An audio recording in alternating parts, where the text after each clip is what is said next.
Bisa bertanya, Mbak? Bisa dong. Ini ayat Bible, Hmm, Yohanes 5:30.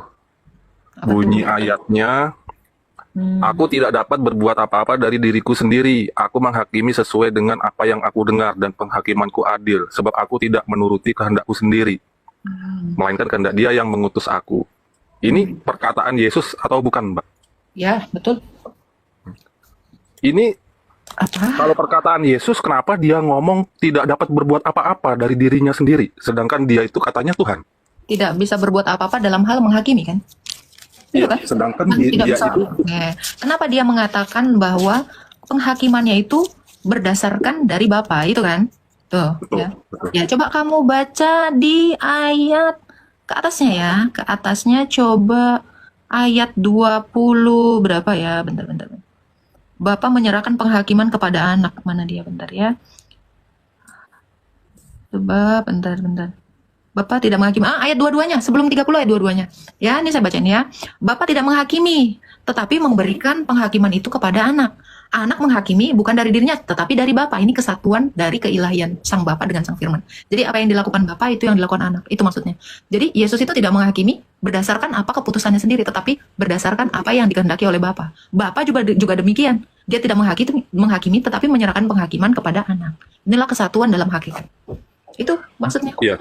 Kalau di Yohanes 5:30 ini di dalam diri Yesus ada berapa pribadi, Mbak? Satu. Satu. Pribadi Bapak, Bapak itu hakikat Allah pribadi atau bukan? pribadi Terpisah. dari Terpisah dari tubuh Yesus. loh, Allah bukanlah manusia. Iya, ini pribadi Yesus yang ngomong aku tidak dapat berbuat apa-apa dari dirinya sendiri. Ini pribadi Oh. Yesus. Jadi gini, Nah, Yesus itu melain adalah yang ilahi dan yang manusia. Yang keilahian di dalam kemanusiaan Yesus itu, keilahian yang ada di dalam kemanusiaannya itu, keilahiannya itu yang satu di dalam Bapa yang adalah ilahi. jadi pribadi Yesus yang ngomong tidak dapat berbuat apa-apa dari dirinya sendiri, pribadi Yesus. Yang sebab aku tidak menuruti kehendakku sendiri, melainkan kehendak Dia yang mengutus aku. Berarti pribadi yang mengutus. Begitu kan? Ada dua pribadi jadinya kan? Memang ada dua pribadi di situ. Terpisah. Gimana cara misahnya? Allah dengan firman-Nya gimana cara memisah Allah dengan firman-Nya? Berarti di dalam tubuh Yesus ada dua pribadi dong. Saya tanya. Gimana cara memisahkan Allah dari firman-Nya? Allah dengan firman. Tapi di ayat ini kan seperti itu, Mbak, bunyi. Ini melihat dari ayat ini, Mbak. Mana yang dipisahin? Ini kan kayak terpisah, Mbak. Di mana Aku tidak dikatakan dapat dipisahin? berbuat apa-apa dari diriku sendiri. Aku menghakimi sesuai dengan yang apa aku dengar. Ini Ya, pribadi Yesus. oke, gini bang. Kamu bisa nggak bang, mandi terus kau pisahkan dulu rohmu sama badanmu. Mandikan aja dulu badanmu. Rohmu nggak usah ikut. Bisa nggak kau pisahkan? Nggak bisa. Jadi maksud Yesus adalah kalau badanmu itu nggak bisa mandi sendiri, harus ikut dengan rohmu. Itu maksud Yesus. Aku tidak bisa menghakimi tanpa Bapa. Bapa pun menghakimi, menyerahkan penghakiman itu berdasarkan Bapa. Ini makanya saya bilang tadi, kesatuan hakikat antara Bapa dengan firman. Makanya bisa nggak kamu mandi badanmu aja, rohmu nggak bisa. Makanya jawaban badanmu, aku tidak bisa mandi tanpa rohku. Itu maksudnya. Rohmu itu pun nggak akan bisa mandi tanpa badanmu. Itu. Kalau Paham? kasusnya ke Yesus gimana, Mbak? Ya Kalau itu Yesus dia mandi, kasusnya gimana? contohnya. Kalau Yesus mandi, rohnya gimana? Makanya nih, ini contohnya. Kamu kan nanya antara bapak dengan anak kan? Kenapa Yesus mengatakan aku tidak bisa berbuat apa-apa tanpa Bapa? Bapa pun tidak menghakimi, tetapi penghakiman oleh anak. Ini kesatuan hakikat. Analoginya kayak kau tadi. Badanmu ini nggak akan bisa mandi tanpa rohmu. Itu maksud Yesus. Aku menghakimi itu berdasarkan Bapa. Badanmu mandi kalau ada rohmu. Ngerti nggak di sini? Ini analoginya aja udah ke situ, tapi kok nggak ngerti? Ini maksudnya. Jadi Bapa tidak menghakimi, tetapi penghakiman oleh anak. Anak menghakimi, tetapi berdasarkan perintah sang Bapa. Badanmu mandi itu atas kehendak dari rohmu. Rohmu ini bisa memandikan badanmu kalau ada badanmu yang mengeksekusi. Ini maksudnya tadi. Makanya saya bilang ini merujuk kepada kesatuan hakikat yang ilahi. Itu. Semoga kamu paham di sini. Makanya antara badanmu dengan rohmu itu satu hakikat. Hakikat manusia. Antara Bapa dengan firman itu satu hakikat. Allah. Makanya tadi saya bilang, bisakah Allah dipisahkan dari firman-Nya? Nggak bisa. Kalau dipisahkan, ya nggak bisa berbuat apa-apa. Makanya kata Yesus, aku nggak bisa menghakimi kalau tidak satu di dalam Allah, yaitu Bapa. Bapa pun tidak bisa menghakimi kalau tidak satu dengan firman-Nya. Sampai sini paham, Rio? Ini analogi ini tepat sekali dengan itu tadi. Semoga kamu memahami ini. Iya, iya, itu kalau contohnya saya. Kalau contohnya Yesus yang mandi, bapaknya gimana? Kalau kamu ngomongin tentang Yesus dalam kemanusiaannya, tentu berbeda dengan konteks Tritunggal dan Kristologi. Tritunggal itu bicara tentang Allah. Kristologi itu Allah yang jadi manusia. Kamu yang mau nanya mana? Sebentar. Yohanes 5 ayat 30 itu bicara tentang keilahiannya. Kalau kamu mau nanya tentang firman yang mengambil kodrat manusia, ini namanya ngomongin Kristologi. Tentu kemanusiaan itu bukanlah Allah. Jadi kalau Yesus mandi itu dalam kemanusiaannya. Allah bukanlah manusia tadi saya bilang. Iya, iya. Tapi Yesus menambahkan Ini kodrat kan kemanusiaan. yang ngomong tidak dapat berbuat apa-apa dari dirinya sendiri. Ini Mau kan balik lagi nih. Yesus. Sebentar. Mau balik lagi. Kamu mau balik lagi. Kamu udah ngerti belum pertanyaan tadi? Saya kalau udah selesai saya kubur di situ. Kalau mau maju ke pertanyaan baru, enggak. Ini jangan cowok campur kadut, acak kadut. Nggak dapat benang merahnya nanti. Kau udah paham belum yang tadi? Belum, Mbak. Masih belum fix. Masih belum dapat. Bisakah badanmu, ini saya ulang sekali lagi, bisakah badanmu mandi tanpa rohmu? Nggak bisa. Oke. Bisakah rohmu memandikan badanmu kalau tidak badanmu yang memandikannya? Nggak bisa. Ya itu. Tadi pertanyaanmu tentang penghakiman, dengarkan saya. Itu yang dimaksud Yesus. Aku tidak bisa mandi kalau tidak ada roh. Itu yang tadi itu. Jadi Yesus tidak akan menghakimi tanpa Bapa. Bapa pun tidak menghakimi tanpa anak. Ini kesatuan hakikat. Kalau nggak paham lagi saya harus Iya, ngobrol makanya sama anak dulu. tadi saya bilang Yesus dan Bapa itu kan pribadinya satu dalam. Ini ngomongin hakikat ilahi. Kamu ini ke konteks dulu. Kalau mau bicara Tritunggal, saya jelaskan Tritunggal. Kalau kamu mau bicara Kristologi, saya jelaskan Kristologi. Ngerti nggak ini? Ini dulu pahami. Nanti kamu baru lari ke yang lain. Kalau kamu belum lulus Tritunggal, kamu nggak akan ngerti Kristologi. Ini udah Iya, paham Mbak. belum? Gini, Mbak. Ini udah Kalau- paham belum?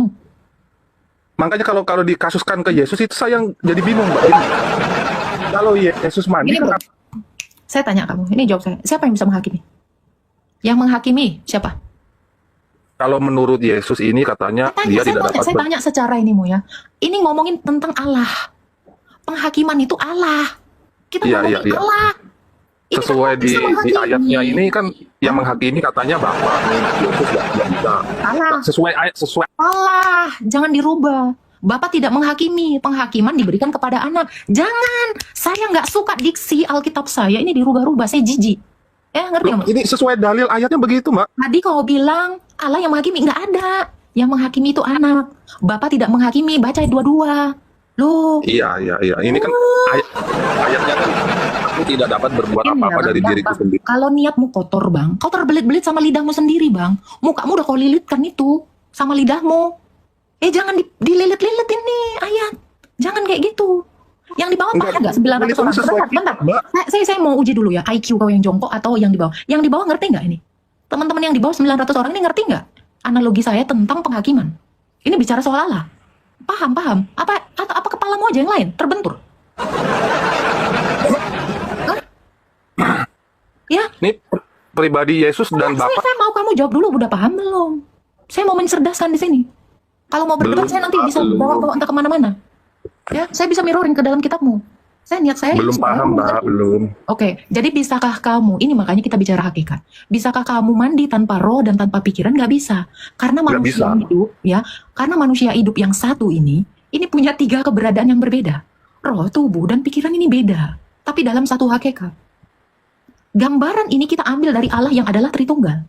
Ini bicara Allah. Bukan bicara dia ketika mengambil rupa manusia. Cerna kata-kata saya. Tenangkan, kosongkan pikiranmu biar masuk. Kalau nggak kau kosongkan pikiranmu, kok isinya dengan gumam dan hujatan dan benci dan jijik, ya kau nggak akan nangkep. Ya, hakikat manusia, satu manusia yang hidup dengan 3 realita yang berbeda ini kita ambil gambaran ini dari Allah, Kejadian 1 ayat 26. Demikian Allah itu yaitu Bapa. Dia memiliki firman dan roh. Jadi sang Bapa yang adalah Allah, yang satu-satunya ini, 1 Korintus 8 ayat 6 ini, dia mencipta dengan firman dan roh. Jadi apa yang dilakukan Bapa itu yang dilakukan oleh firman. Kenapa? Karena firman ini menyatakan apa yang ada di dalam diri Bapa. Yohanes 1 ayat 18. Ya, apa yang mau disampaikan oleh Bapa itu dinyatakan melalui firman-Nya. Siapakah firman-Nya ini? Itulah yang datang kepada nabi-nabi dan yang mengutus nabi-nabi. Yang sudah inkarnasi 2000 tahun yang lalu, yang kemanusiaannya dinamakan Yesus. Kalau keilahiannya itu tidak bernama. Iya, iya. Sang Ya, firman terus itu terus bernama. yang ngomong aku tidak dapat berbuat apa-apa ini kan pribadi yang berbeda dong, Pak.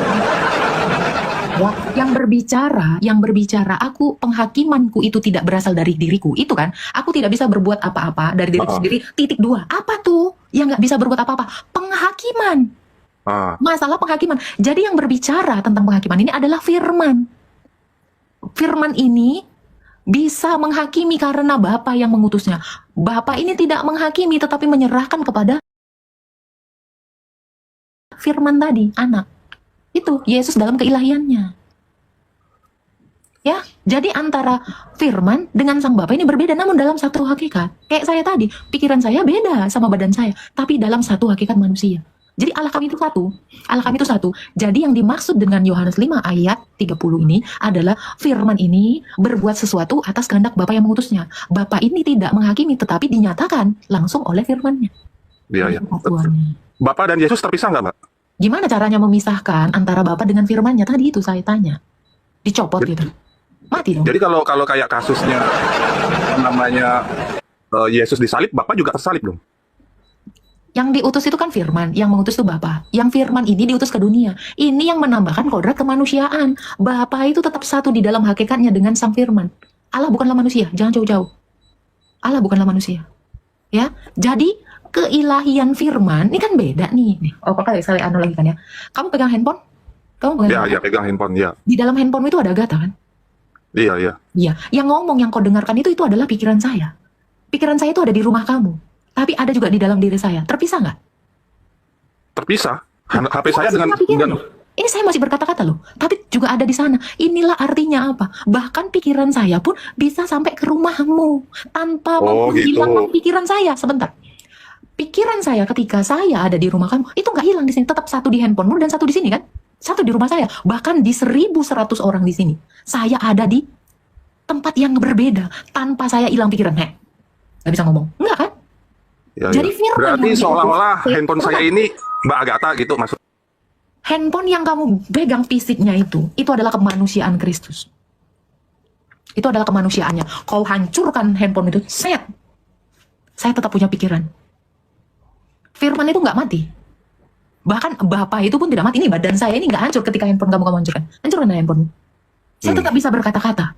Jadi yang kau hancurkan itu adalah kemanusiaannya. Jadi yang disalibkan itu adalah kemanusiaannya. Ya handphonemu itu. Saya tetap. Oh, gitu. Tapi Nah. ada Mbak kasusnya itu yang saya lihat itu di kitab Bible di ayat berapa itu? Sebentar. Ini udah paham belum? Masuk belum? Ya kalau analoginya seperti handphone begitu, tapi aneh lagi Mbak. Soalnya ada di ayat Bible itu kan kalau Yesus itu sebagai kayak handphone. Ini, saya punya pikiran, saya utus ke tempat kamu. Bahkan saya utus ke 1.100 orang. Ini pikiran saya ini saya utus nih, melalui suara-suara saya ini. Ini pikiran saya ini. Iya, iya. Ya, ini saya utus. Mm-mm. Hilang nggak pikiran saya? Tiba-tiba hilang nggak? Nggak ada. Tiba-tiba saya nggak ngomong. Enggak. Allah, yaitu Bapa, ketika mengutus firman-Nya itu nggak terpisah dari Bapa, tetap di dalam sang Bapa. Ya, tapi kalau konteksnya seperti itu Mbak, kenapa yang firman tadi kok berdoa kepada Bapa lagi, memohon gitu? Ya itu coba, kenapa handphone itu pas kau lempar itu hancur? Karena Hancur, handphone iya. itu, sebentar, karena handphone itu bukan pikiran saya. Tetapi pikiran saya ada di dalam handphone itu. Jadi, kenapa Kristus itu, dia ditusuk mati atau dia berdoa, ya itu dalam kodratnya sebagai manusia. Kenapa handphone itu hancur, sementara pikiran saya nggak hancur? Karena itu dalam kodrat handphone, dalam kodrat bentuk kayak gini, plastik. Atau besi. Ngerti nggak sih? Ya? Oke, Jadi yang- saya kasih analogi gini bro. Nih ya, mudah-mudahan kau ngerti. Ini tahu apa? Buku Quran. Quran, buku Quran. Ini perkataan Allah nggak? Iya, berisi perkataan Allah. Iya. Perkataan Allah yang saya pegang nggak? Enggak, Yang saya pegang apanya? itu kumpulan yang perkataan Allah yang dibukukan. Ya, yang saya pegang itu kertasnya, tintanya. Tetapi perkataan Allah itu nggak bisa saya pegang. Tetapi ada perkataan Allah di sini. Yang goib itu ada satu di dalam ini dan juga satu di dalam Allah yang di arsi sana yang dipanggul sama 8 malaikat itu. Ya, jadi perkataan Allah ini tetap perkataan Allah. Tetapi itu merujuk kepada kalamnya, sifatnya. Kalam nafsi, berbeda dengan lapsinya. Yang adalah makhluk ini, yang terkena kodok kalau saya ambil maces, terbakar. Saya siram, lonyot, basah, sobek. Ya karena apa? Karena dia sama dengan buku-buku lain, pembungkus terasi, belacan, apa segala macam. Ya sama-sama dia bisa membungkus. Tetapi tidak keilahiannya. Kristus itu kalau mandi ya mandi, lapar ya lapar. Kenapa? Itu karena dia menjadi sama seperti makhluk. Ya makhluknya itu atau kemanusiaannya itu ya terkena kodo. Nggak, yang saya bingung kalau apa namanya, kalau kayak Kau kalau analogis ini udah ngerti belum? Udah ngerti belum? ya apa masih Mbak, masih Oke, sekarang saya abu-abu, tanya. masih belum. Kalau di sini dikatakan, woi, sholat kau Rio, sholat nggak kau? Ya sholat lah, kalau saya Kau- ikuti saya Kau sholat. mentaati kalamnya, kalam nafsinya atau makhluknya ini yang saya pegang ini, kertasnya? Saya menaati yang memerintahkan. Bisa nggak kamu pisahkan yang memerintahkan dengan perkataannya? Perkataan dengan Quran maksudnya. Ya bisa lah, Kau bisa. kan mau bilang menaati Allah kan? Iya, Oke. perintahnya. Gimana cara kau mentaati Allah tanpa Allah itu berkalam? Bisa nggak kau pisahkan Allah dari kalamnya? Jadi Allah itu ya udah gini aja, ini nggak ada kalamnya. Jadi kayak benda mati gitu, nggak bisa. Allah itu dengan sifatnya itu sama-sama kekal, Bako. Iya, itu kan kalam itu kan sifat berkata, dan itu kan yang namanya sifat itu kan melekat, Mbak. Oke, sifat itu diciptakan nggak? Enggak, itu ability, kemampuan, jadi melekat itu. Nggak, saya tanya, sifat itu makhluk atau holik? Itu kemampuan, jadi ya Saya tanya, makhluk atau holik? holik lah itu. Oh, holik. Itu sudah kemampuan, termasuk ability dari holik. Oke, kalau sifat salah satunya adalah kalam adalah holik. Allah holik nggak? Allah itu pemilik dari kalam itu. Iya. Kalau kamu bilang kalam adalah holik, maka Allah juga holik. Udah ada yang berapa yang holik? Nggak bisa dipisah gitu, itu kan ability, Mbak. Tadi Itu kau ability, memisahkan, kemampuan. sabar. Tadi kau memisahkan Bapak dengan firman. Sekarang kau bilang nggak bisa. Cuman.